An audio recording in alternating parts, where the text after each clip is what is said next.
ಸಂಪುಟ ಸೇರೋ ಆಸೆಯನ್ನೇ ಕೈಬಿಟ್ರ ರಾಜಣ್ಣ ಅನ್ನುವಂಥ ಪ್ರಶ್ನೆ ಮೂಡ್ತಾ ಇದೆ. ಮಂತ್ರಿಗಿರಿ ಮೇಲೆ ಸಿದ್ದು ಅತ್ಯಾಪ್ತನ ನಿರಾಸಕ್ತಿ ಯಾಕೆ? ಸಂಪುಟ ಸೇರೋ ಆಸೆಯನ್ನೇ ಕೈಬಿಟ್ರ ಕೆಎನ್ ರಾಜಣ್ಣ. ಮಂತ್ರಿಗಿರಿ ಮೇಲೆ ಸಿದ್ದು ಅತ್ಯಾಪ್ತನ ನಿರಾಸಕ್ತಿ ಯಾಕೆ? ಕಿಕ್ಔಟ್ ಆದ್ಮೇಲೆ ಸಚಿವ ಸ್ಥಾನ ಆಕಾಂಕ್ಷೆಯಿಂದ ರಾಜಣ್ಣ ದೂರ ಸರಿದ್ರ. ಸಿದ್ದರಾಮಯ್ಯ ಮಾಡಿದ್ರೆ ಮಾಡ್ಲಿ, ಇಲ್ಲ ಅಂದ್ರೂ ಓಕೆ, ನನಗೇನು ಸಚಿವ ಸ್ಥಾನದ ಮೇಲೆ ಆಸೆ ಇಲ್ಲ ಅಂದ್ರು ರಾಜಣ್ಣ. ಸಂಪುಟ ಸಂಭವನೀಯರ ಪಟ್ಟಿಯಲ್ಲಿ ರಾಜಣ್ಣ ಹೆಸರು ಕೂಡ ಇಲ್ಲ. ಈ ಬಗ್ಗೆ ಎಕ್ಸ್ಕ್ಲೂಸಿವ್ ಸುದ್ದಿ ಬಿತ್ತರಿಸಿದ್ದ ಅಶ್ವವೇಗ ನ್ಯೂಸ್. ಬೆಳಗ್ಗೆಯಷ್ಟೇ ಎಕ್ಸ್ಕ್ಲೂಸಿವ್ ಸುದ್ದಿಯನ್ನ ಬಿತ್ತರಿಸಿದ್ದ ಅಶ್ವವೇಗ.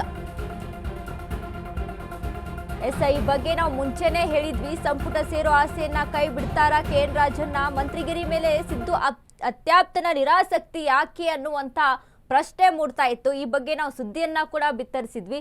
ಇದೀಗ ಸಂಭವನೀಯ ಪಟ್ಟಿಯಲ್ಲೂ ಕೂಡ ಕೆಎನ್ ರಾಜಣ್ಣ ಹೆಸರು ಇಲ್ಲ. ಈ ಹಿಂದೆ ಕೂಡ ರಾಜಣ್ಣ ಒಂದು ಮಾತನ್ನ ಆಡ್ತಾರೆ, ಡಿಕೆಶಿ ಸಿಎಂ ಆದ್ರೂ ಆಗ್ಲಿ ಅದರಲ್ಲೇನಿಲ್ಲ, ನಾನು ಕೂಡ ಒಬ್ಬ ಸಚಿವ ಸ್ಥಾನದ ಆಕಾಂಕ್ಷಿ ಆಗಿದ್ದೀನಿ, ನಾನು ಒಬ್ಬ ಕೂಡ ಒಂದು ಮಂತ್ರಿ ಆಕಾಂಕ್ಷಿ ಆಗಿದ್ದೀನಿ ಅನ್ನುವಂಥ ಮಾತನ್ನ ಆಡಿರ್ತಾರೆ ಕೆಎನ್ ರಾಜಣ್ಣ. ಆದ್ರೆ ಈಗ ಇವರು ಆಡ್ತಾ ಇರುವಂತಹ ಮಾತುಗಳು ಎಲ್ಲಿ ಆ ಒಂದು ಸ್ಥಾನದ ಮೇಲೆ ಇರುವಂತ ಆಸಕ್ತಿಯನ್ನ ಅಂದ್ರೆ ತಳ್ಳಿದ್ರ, ದೂರ ಹಾಕಿದ್ರ? ಯಾಕೆ ಅಂದ್ರೆ ಈಗ ಸಿಎಂ ಸಿದ್ದರಾಮಯ್ಯ ಅವರೇ ಮುಂದೆ ಸಂಪುಟ ರಚನೆ ಮಾಡೋದಕ್ಕೆ ಈಗೀಗ ಒಂದು ಹೊಸ ಬಲ ಬಂದಿರುವಂತದ್ದು. ಯಾಕಂದ್ರೆ ಈಗ ಒಂದು ದೇವರಾಜ್ ಅರಸು ಅವರ ಒಂದು ಏನು ದಾಖಲೆಯನ್ನ ಮುರಿದು ಇದೀಗ ಒಂದು ಸುದೀರ್ಘ ಅವಧಿಯ ಸಿಎಂ ಆಗಿ ದಾಖಲೆಯನ್ನ ನಿರ್ಮಿಸಿದ್ದಾರೆ. ಅದ್ರ ಜೊತೆಗೆ ಒಂದು ಹೊಸ ಹುರುಪು, ಒಂದು ಹೊಸ ಶಕ್ತಿ ಬಂದಂತಾಗಿದೆ ಸಿಎಂ ಸಿದ್ದರಾಮಯ್ಯ ಅವರಿಗೆ. ಅದ್ರ ಜೊತೆಗೆ ಈಗ ಕೆಲಸಗಳನ್ನ ಕೂಡ ಆರಂಭ ಮಾಡ್ತಾ ಇದ್ದಾರೆ. ಇನ್ನು ನಾನೇ 5 ವರ್ಷ ಸಿಎಂ ಅನ್ನುವಂತಹ ಮಾತುಗಳನ್ನ ಕೂಡ ಆಡ್ತಾ ಇದ್ದಾರೆ. ಇನ್ನು ಅದರೊಂದಿಗೆ ಕೆಎನ್ ರಾಜಣ್ಣ ಕೂಡ ಈ ಒಂದು ವಿಚಾರಕ್ಕೆ ಸಂಬಂಧಪಟ್ಟಂತೆ ಹಲವು ಬಾರಿ ಮಾತನಾಡಿದ್ರು.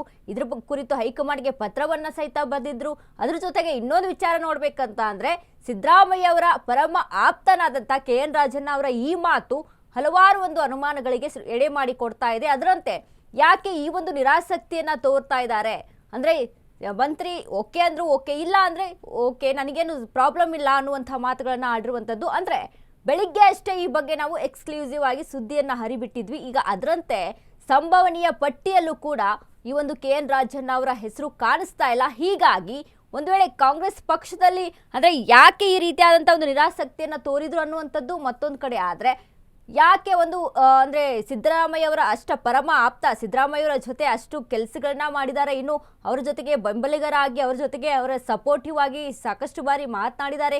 ಆ ಕುರಿತಂತೆ ಹೈಕಮಾಂಡ್ಗೆ ಪತ್ರವನ್ನ ಸಹಿತ ಬರೀತಾರೆ. ಇಷ್ಟೆಲ್ಲ ಆದ್ರೂ ಕೂಡ ಯಾಕೆ ಕೆಎನ್ ರಾಜನ್ ಈ ರೀತಿಯಾಗಿ ನಿರಾಸಕ್ತಿಯನ್ನ ತೋರಿಸ್ತಾ ಇದ್ದಾರೆ ಅನ್ನುವಂಥದ್ದು ಕೂಡ ಒಂದು ರೀತಿಯಾಗಿ ಕುತೂಹಲವನ್ನ ಇಲ್ಲಿ ಹುಟ್ಟಿ ಹಾಕಿದೆ. ಮಂತ್ರಿಗಿರಿ ಮೇಲೆ ಸಿದ್ದು ಅತ್ಯಾಪ್ತನ ನಿರಾಸಕ್ತಿ ಯಾಕೆ ಅನ್ನುವಂಥದ್ದು ಇಲ್ಲಿ ಹಲವಾರು ಪ್ರಶ್ನೆಗಳನ್ನ ಹುಟ್ಟಿ ಆಗ್ತಾ ಇದೆ. ಕಿಕ್ಔಟ್ ಆದ್ಮೇಲೆ ಸಚಿವ ಸ್ಥಾನದಿಂದ ಒಂದು ರೀತಿಯಾಗಿ ನಿರಾಸಕ್ತಿಯನ್ನ ತೋರಿಸ್ತಾ ಇದ್ದಾರೆ. ಅಂದ್ರೆ ಒಳೊಳಗೆ ಅಂದ್ರೆ ತಮ್ಮ ಒಳೊಳಗೆ ಏನಾದರೂ ಸರಿ ಇಲ್ವಾ, ಅಥವಾ ಆಂತರಿಕವಾಗಿ ಏನಾದರೂ ಗೊಂದಲಗಳಿದಾವ? ಇನ್ನು ಅದ್ರ ಜೊತೆಗೆ ಸಚಿವ ಸಂಪುಟದ ಒಂದು ಸಂಭವನೀಯ ಪಟ್ಟಿಯಲ್ಲೂ ಕೂಡ ಕೆಎನ್ ರಾಜನ್ ಅವರ ಹೆಸರು ಈಗ ಕಾಣಿಸ್ತಾ ಇಲ್ಲ. ಇದೆಲ್ಲವನ್ನ ಕೂಡ ನಾವು ಪರಿಗಣಿಸ್ಕೊಂಡು ನೋಡಿದಾಗ ಯಾಕೆ ಅನ್ನುವಂಥ ಪ್ರಶ್ನೆ ಇಲ್ಲಿ ಮೂಡುತ್ತೆ. ಇನ್ನೊಂದು ಡಿಸಿಎಂ ಡಿ ಕೆ ಶಿವಕುಮಾರ್ ಕೂಡ ಕುರ್ಚಿ ಕದನದ ವಿಚಾರಕ್ಕೆ ಸಂಬಂಧಪಟ್ಟಂತೆ ಕೆಎನ್ ರಾಜನ್ ಅವರನ್ನ 2 ಸತಿ ಭೇಟಿಯಾಗಿ ಇನ್ನು ಇದ್ರ ಬಗ್ಗೆ ಮಾತನಾಡಿರ್ತಾರೆ. ಇದ್ರ ಬಗ್ಗೆ ಮತ್ತೆ ಒಂದು ಮಾಧ್ಯಮದ ಮುಂದೆ ಮಾತನಾಡಿದಂಥ ಕೆಎನ್ ರಾಜನ್ ಒಂದು ಮಾತನ್ನ ಹೇಳ್ತಾರೆ, ಡಿಸಿಎಂ ಡಿ ಕೆ ಶಿವಕುಮಾರ್ ಆದ್ರೂ ಆಗ್ಲಿ, ಯಾರು ಆಗ್ತಾರೆ ಅಂತಂದ್ರೆ ಯಾರನ್ನು ತಡೆಯೋಕೆ ಆಗಲ್ಲ, ಅವರಾದ್ರೂ ಕೂಡ ನಾನು ಕೂಡ ಒಬ್ಬ ಮಂತ್ರಿ ಸ್ಥಾನದ ಆಕಾಂಕ್ಷಿಯಾಗಿದ್ದೇನೆ ಅನ್ನುವಂತಹ ಮಾತನ್ನ ಆಡಿರ್ತಾರೆ.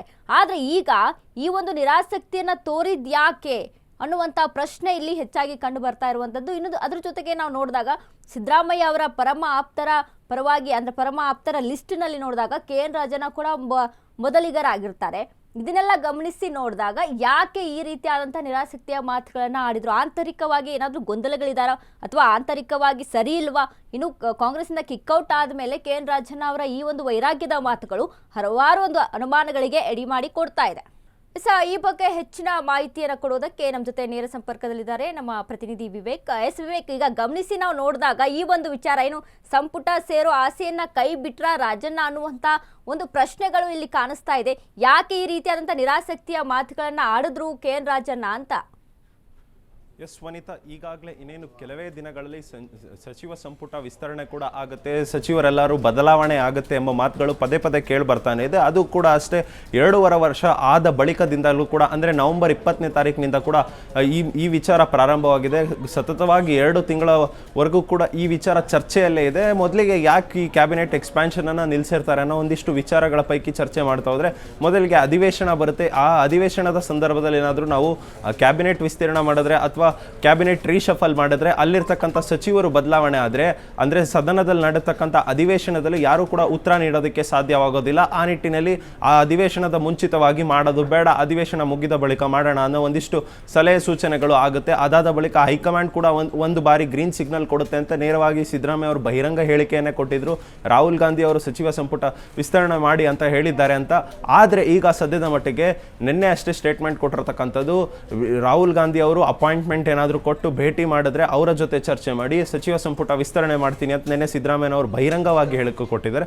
ಆದರೆ ಈ ಬಾರಿ ಸಚಿವ ಸಂಪುಟ ವಿಸ್ತರಣೆ ಆದರೆ ಈ ಬಾರಿ ಏನಾದರೂ ಮತ್ತೆ ರಾಜಣ್ಣನಿಗೆ ಮತ್ತೊಂದು ಅವಕಾಶ ಸಿಗುತ್ತಾ ಅನ್ನೋದೇ ಒಂದು ಕುತೂಹಲದ ಪ್ರಶ್ನೆ ಅಂತಲೇ ಹೇಳ್ಬೋದು. ಯಾಕಂದರೆ ಈ ಹಿಂದೆ ಅಷ್ಟೇ ಯಾವುದೋ ಒಂದು ಬಹಿರಂಗವಾಗಿ ಹೇಳಿಕೆ ಕೊಟ್ಟು ಹೈಕಮಾಂಡ್ನಿಂದ ನೇರವಾಗಿ ಸಂದೇಶಗಳು ರವಾನೆ ಆಗಿ ಸಿದ್ದರಾಮಯ್ಯನವರಿಗೆ ನೇರವಾಗಿ ಅವರಿಗೆ ಕ್ಯಾಬಿನೆಟ್ನಿಂದ ಕೂಡ ಕಿಕ್ಔಟ್ ಮಾಡಲಾಗುತ್ತೆ.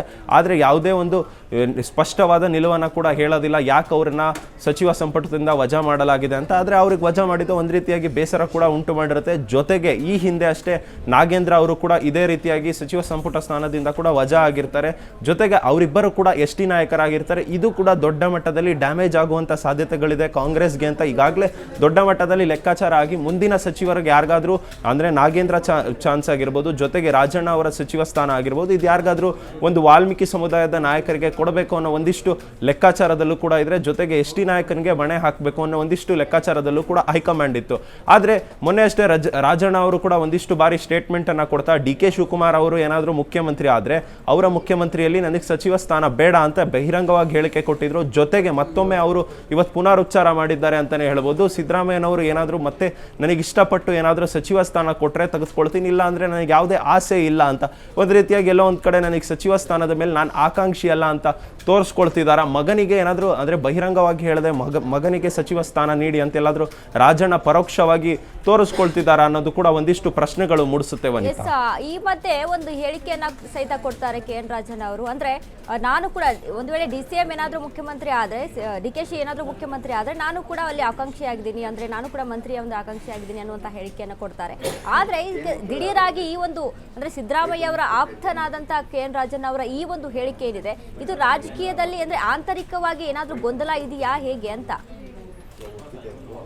ಎಸ್ ವನಿತಾ, ಈಗಾಗಲೇ ಸಾಕಷ್ಟು ಬಾರಿ ಅವರು ಅಂದರೆ ರಾಜಣ್ಣ ಅವರು ಕೆಲವೊಂದು ಬಾರಿ ಅವರಿಗೆ ಸಚಿವ ಸ್ಥಾನ ಬೇಕು ಅಂತ ಹೇಳಿದ್ದಾರೆ. ಇನ್ನೊಂದು ಕೆಲವೊಂದು ಭಾಗಗಳಲ್ಲಿ ನನಗೆ ಸಚಿವ ಸ್ಥಾನದ ಮೇಲೆ ಯಾವುದೇ ಕಣ್ಣಿಲ್ಲ, ಹೈಕಮಾಂಡ್ ಕೊಟ್ಟರೆ ತೆಗೆದುಕೊಳ್ತೀನಿ, ಇಲ್ಲದಿದ್ದರೆ ನನಗೆ ಯಾವುದೇ ಸಚಿವ ಸ್ಥಾನ ಬೇಡ ಅಂತ ಹೇಳಿದ್ದಾರೆ. ಎಲ್ಲ ಒಂದು ಕಡೆ ಪಕ್ಷದ ಶಿಸ್ತಿನ ಸಿಪಾಯಿ ಅನ್ನೋ ಒಂದಿಷ್ಟು ಸ್ಪಷ್ಟವಾದ ನಿಲುವನ್ನು ತೋರಿಸ್ಕೊಳ್ಳೋದಕ್ಕೆ ಕೂಡ ಪ್ರಯತ್ನ ಪಡ್ತಿದ್ದಾರೆ ರಾಜಣ್ಣ ಅನ್ನೋ ಒಂದಿಷ್ಟು ಪ್ರಶ್ನೆಗಳು ಮೂಡಿಸುತ್ತೆ. ಜೊತೆಗೆ ಏನಾದರೂ ಪರೋಕ್ಷವಾಗಿ ಅಂದರೆ ಅವರ ಸಚಿವ ಸ್ಥಾನ ಹೊರತುಪಡಿಸಿ ಮಗನಿಗೆ ಏನಾದರೂ ಸಚಿವ ಸ್ಥಾನ ನೀಡಬೇಕು ಅನ್ನೋ ಒಂದು ಏನಾದರೂ ಪರೋಕ್ಷವಾಗಿ ಏನಾದರೂ ಪ್ಲಾನ್ ನಡೆಸಿದ್ದಾರೆ ರಾಜಣ್ಣ ಅವರು ಅನ್ನೋದು ಕೂಡ ಒಂದಿಷ್ಟು ಕುತೂಹಲ ಮೂಡಿಸುತ್ತೆ. ಆದರೆ ಸದ್ಯದ ಮಟ್ಟಿಗೆ ಕ್ಯಾಬಿನೆಟ್ ರೀಶಫಲ್ ಆದರೆ ಅಂದರೆ ಆ ಕ್ಯಾಬಿನೆಟ್ ರೀಶಫಲ್ ಲೀಸ್ಟ್ನಲ್ಲೂ ಕೂಡ ರಾಜಣ್ಣ ಅವರ ಹೆಸರಿಲ್ಲ ಎಂಬ ಮಾತುಗಳು ಕೂಡ ಕೇಳಿ ಬರ್ತಾ ಇದೆ. ಜೊತೆಗೆ ಈಗಾಗಲೇ ಇರ್ತಕ್ಕಂಥ ಬಹುತೇಕ ಸೀನಿಯರ್ ಸಚಿವರು ಯಾರಿದ್ದಾರೆ ಅವ್ರಿಗೆಲ್ಲರಿಗೂ ಕೂಡ ಹೈಕಮಾಂಡ್ ಕೋಕ್ ನೀಡುವಂಥ ಸಾಧ್ಯತೆಗಳಿದೆ ಅಂತಲೇ ಈಗಾಗಲೇ ಮಾಹಿತಿಗಳು ಕೂಡ ಲಭ್ಯವಾಗ್ತಿದೆ. ವನಿತಾ, ಧನ್ಯವಾದಗಳು ವಿವೇಕ್ ನಿಮ್ಮೆಲ್ಲ ಮಾಹಿತಿಗೆ.